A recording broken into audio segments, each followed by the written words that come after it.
Hi everyone, this is Matt Curfman here with an edition of Matt's Minutes for March of 2017. For those of you that know me well enough, this is a special month for me. I just passed my 37th birthday, so kind of as a little bit of a joke, but that should give all of you an indication that I should be here for the long haul to help all of you, being 37. And a lot of you are near retirement. So with that said, we thought we would take a little bit of a turn this month to more of an educational or did you know sort of segment. Back in January I did a Mythbusters segment, so this is going to be more of a did you know and understanding something about how you read your statements and some anomalies that we get a lot of questions on that thought might be helpful for all of you to see. And I want to clarify the difference between two key things. One is a price return on an investment and one is a total return. Very high level. If I buy a stock for $10,000 and that stock is just a growth play, it doesn't pay any dividends, any interest, and a year goes by and it's still 10 grand, that was a 0% price return. If it grows to 11 grand, that was a 10% price return. If it drops to 9 grand, that was a negative 10% price return. But what if that same holding paid a dividend? And so the stock moved from 10 to 11 and down to 9, but meanwhile over here you're getting a dividend on the side every single year. That's the total return. So up on the screen now, you'll actually see a very simplistic bar graph. But again, here's an example of a $10,000 investment. And if the stock grew to 11 grand, you have $1,000 of return. Therefore, you had a 10% return. Okay, that's price return. Now the next slide that I'm going to put up here is what if you had a stock that grew and it paid you a dividend. So you bought a $10,000 stock. It grew to 11 grand and it paid you $1,000 of a dividend for the year. Well, that's actually a 20% return, right? So 20% would be the total return, 10% on the first slide. So now that you understand a little bit of the concept, I have another slide I want to show you. I cut two holdings out of one of your statements, actually took all the names off. But Medley Capital and Pennant Park. These are high dividend players that the value has historically been down on a price return. And so if you can see on this Fidelity Statement, we highlighted in that red box over to the side, unrealized gain or loss. You look at your Fidelity Statement on a monthly basis, that is your price return. I paid $10,000 for a stock, it's worth $7,000, therefore I'm negative $3,000. Your Fidelity Statement gives no priority to knowing that that paid you a dividend for the year. So we need to then say, okay, what's the total return before we get too excited? So as I looked at this, I have a sample Fidelity Statement. I thought I'd go through a little bit of psychology. There's a lot of numbers on this next screen, and this is literally if you now log in on your phone or you log in on your computer, Fidelity has this wonderful feature that lets you see everything in green or in red. Green is good, red is historically bad. Do you all remember when we're young and we're in school and the teacher marks up your essay with a red ink pen and puts marks all over it? Well, that's a negative connotation. Well, we of course brilliantly carry that into adulthood and we tie it to your money, which is one of the most intimate things that you'll ever deal with. So I kind of blew up that side of the screenshot where it shows the money, and you see there's a lot of green, but there's some red.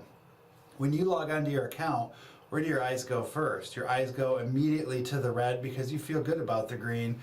Red actually drives agitation.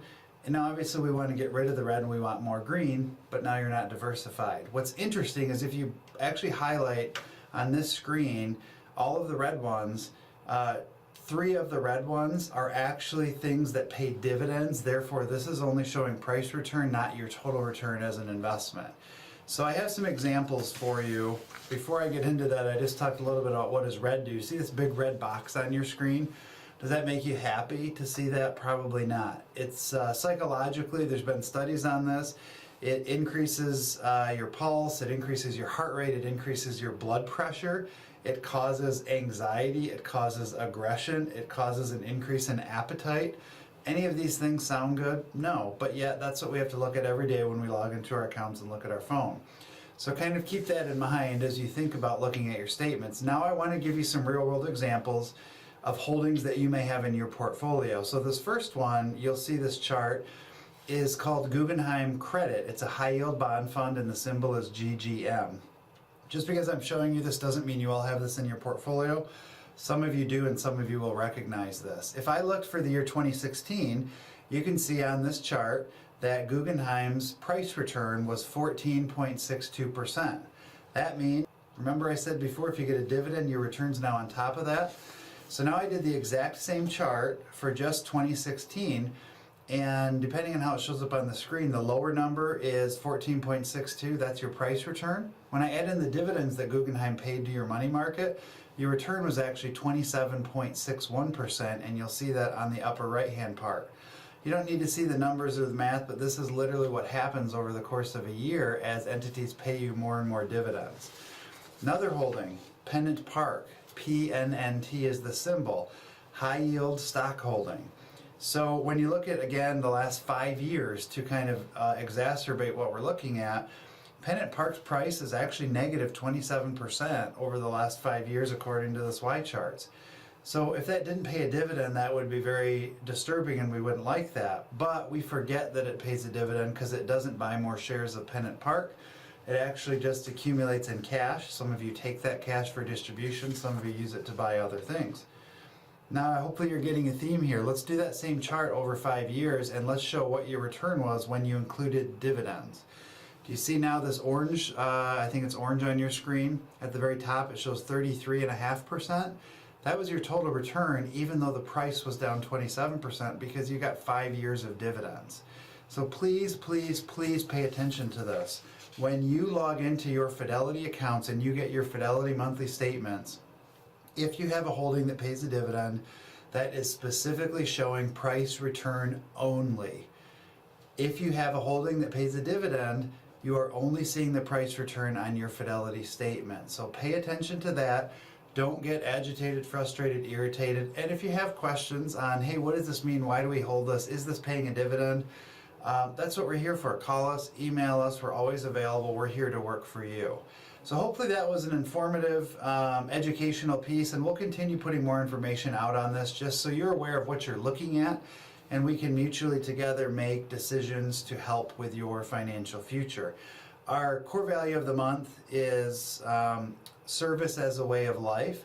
And so I wanted to leave you with this great quote that actually Kira found from Maya Angelou. And it says, people will forget what you said, people will forget what you did, but people will never forget how you made them feel. So with that, I wanted to get close to signing off, but hopefully this session has made you feel good about learning something new about what you look at on a monthly basis with your statements, logging into your accounts on a daily basis. And then one last note is this coming March 30th, which is a Thursday night from 6 to 8 p.m. is our semi-annual State of Your Money seminar hosted over at Ella Sharp. So we hope to see you all there. Thank you so much for tuning in. Thank you for being part of Richmond Brothers. And hopefully you can get out and enjoy some of the nicer spring weather in the Midwest we're hoping to see soon. Have a great day.